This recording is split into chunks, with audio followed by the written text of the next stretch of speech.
Hello friends, तो welcome back to our channel Padhai Bas. तो आप लोगों का स्वागत है हमारे आज के इस ब्लॉग में। मेरा नाम है हिमांशु यादव, जो आप लोगों की तरह क्लास 11th में मूव करने वाला और मैं हूँ सीबीएसई बोर्ड से। दोस्तों आज है 2 तारीख, तो आज मैं सोच रहा था क्यों ना क्लास 11th की शुरुआत कर ही जाए, क्योंकि प्रोक्रास्टिनेशन कर कर के इतने दिन बीत गए पता ही नहीं चला।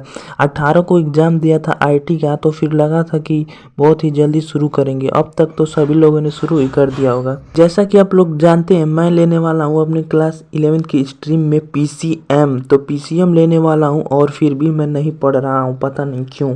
दोस्तों आज सोच रहा था कि अब तो अप्रैल आ गए। मैं तो दोस्तों कल से ही पढ़ाई करने वाला था, लेकिन पता नहीं क्यों लगता है खुद को ही अप्रैल फुल बना दिया। तो दोस्तों आज है 2 तारीख और 2 तारीख से हमारा जो ब्रिज कोर्स है पीडब्ल्यू फाउंडेशन चैनल पे, वो स्टार्ट हो रहा है फाइनली क्लास 11th के लिए। तो मैं बहुत ही ज़्यादा एक्साइटेड हूँ। तो आज इसलिए सोच रहा था ब्रिज कोर्स भी स्टार्ट होगा, तो आज से मैं स्टार्ट करने वाला हूँ। तो मैंने आज के लिए टारगेट बना लिए हैं, जैसे कि टू डू लिस्ट में देख सकते हैं। तो टारगेट तो मैंने बना लिया, फिर मैं सोच रहा हूँ क्या मैं इस टारगेट को कंप्लीट भी कर पाऊंगा। पता नहीं क्यों ऐसा लग रहा था कि पढ़ाई करने का मन ही नहीं कर रहा था उतने दिन। तो सबसे पहले मैं जाता हूँ यूट्यूब पर और क्लास 11th का जो सिलेबस होता है उसको देख लेता हूँ। तो सबसे पहले क्लास 11th का सिलेबस देखने के बाद ये तो समझ में आ जाता है कि सच ही बोलते हैं लोग, क्लास 11th आसान नहीं होती है।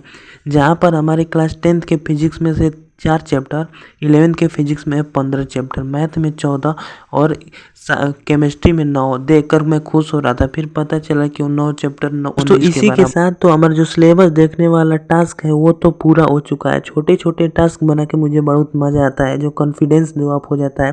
दोस्तों अभी आप लोग क्या कर रहे हो? क्या आप लोगों ने क्लास 11th की स्टार्टिंग कर दी है? और कौन सी स्ट्रीम लिए? पीसीएम लिए, पीसीबी लिए, कॉमर्स लिए, ह्यूमैनिटी लिए, क्या लिया है? और आप कहाँ से तैयारी करने वाले हो क्लास 11th की, ऑनलाइन या ऑफलाइन? और ऑनलाइन में कहाँ से, प्लीज़ कमेंट करके ज़रूर बताइएगा। और मैं अपनी बात करूँ तो मैं ऑनलाइन में फिजिक्स वालों से तैयारी करने वाला हूँ, जिसके लिए मैंने पीसीएम स्ट्रीम भी ली है, जिसके लिए मैंने डेडिकेटेड वीडियो अपलोड की थी। और मैं पीसीएम स्ट्रीम लेने वाला हूँ और उसी के साथ अर्जुना बैच से मैं जुड़ गया हूँ, मतलब इनरोल कर लिया। अब उसमें से क्लासेस चालू होने वाली हैं। और उससे पहले मैं दिखाना चाहूँगा कि मैं क्लास 11th में आने से पहले ये अलग सर के वीडियो से पहले मैं देखा करता था, जिसमें उन्होंने डिफ्रेंशिएशन पढ़ाया था फिजिक्स के लिए, नॉट मैथ के लिए। तो वह डिफ्रेंशिएशन सारा मैं भूल चुका था। वैसे तो मुझे कुछ याद नहीं था, बस उसके जो एग्जाम्पल थे उसको देख देख के सॉल्व कर रहा था। तो इसके साथ जो हमारा दूसरा टास्क है वो भी कंप्लीट हो चुका है। और ऐसे छोटे छोटे टास्क करके मैं इस टास्क को भी कंप्लीट कर लेता हूँ। और जो अब हमारा जो अगला टास्क होने वाला है, हमें क्लास 9 की जो चैप्टर्स के न्यूमेरिकल्स है फिजिक्स को, वो लगाने थे। क्योंकि दोस्तों क्लास 11th की फिजिक्स चालू होते हैं काइनेमेटिक्स से, जो होता है मोशन वाला, और उसके लिए क्लास 9th का मोशन बेसिक आना बहुत ही ज़रूरी होता है।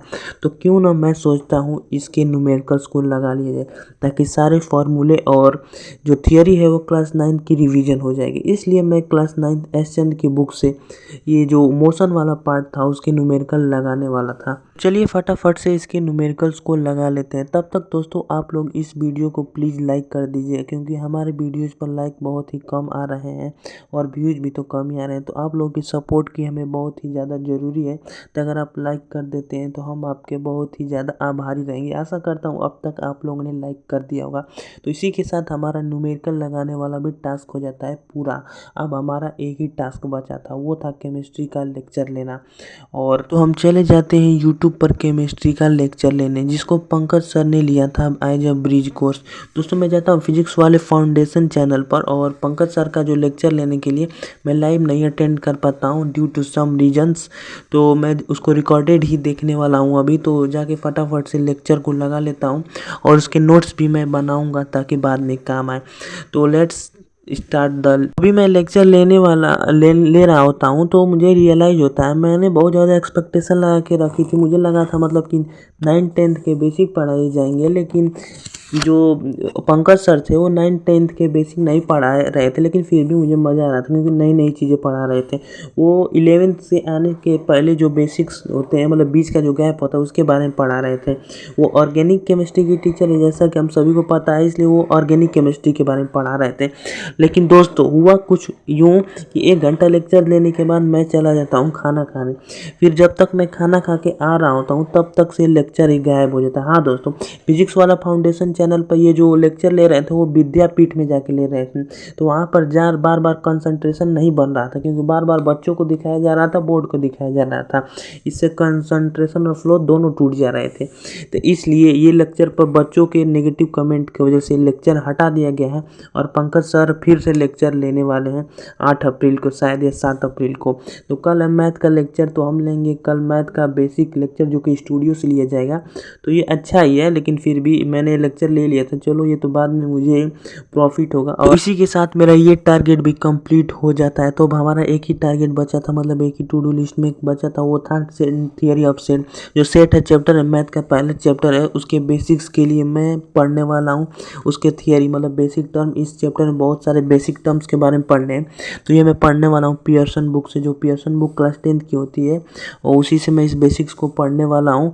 तो इसको मैं पढ़ने लगता हूँ, मतलब इस चैप्टर के जो बारे में होता है सम थिंग्स, वो सब बेसिक्स को पढ़ने लगता हूँ और इसी के साथ मेरे लगभग सारे टारगेट्स हो जाते हैं कंप्लीट। दोस्तों सेट की जब पढ़ रहा था तो शुरू में बहुत आसान लग रहा था, लेकिन लास्ट में कुछ घंटा नहीं समझ में आता है, फिर भी मैं कैसे भी करके कंप्लीट कर लेता हूँ। और अगर आप अब तक आप ये वीडियो देख रहे हैं तो thank you for watching this video. हम मिलेंगे किसी नेक्स्ट वीडियो में। आप कमेंट कर दीजिए कि अगली वीडियो किस टॉपिक पे चाहिए, ब्लॉग चाहिए या कोई अगर इन्फॉर्मेटिव वीडियो चाहिए। Thank you.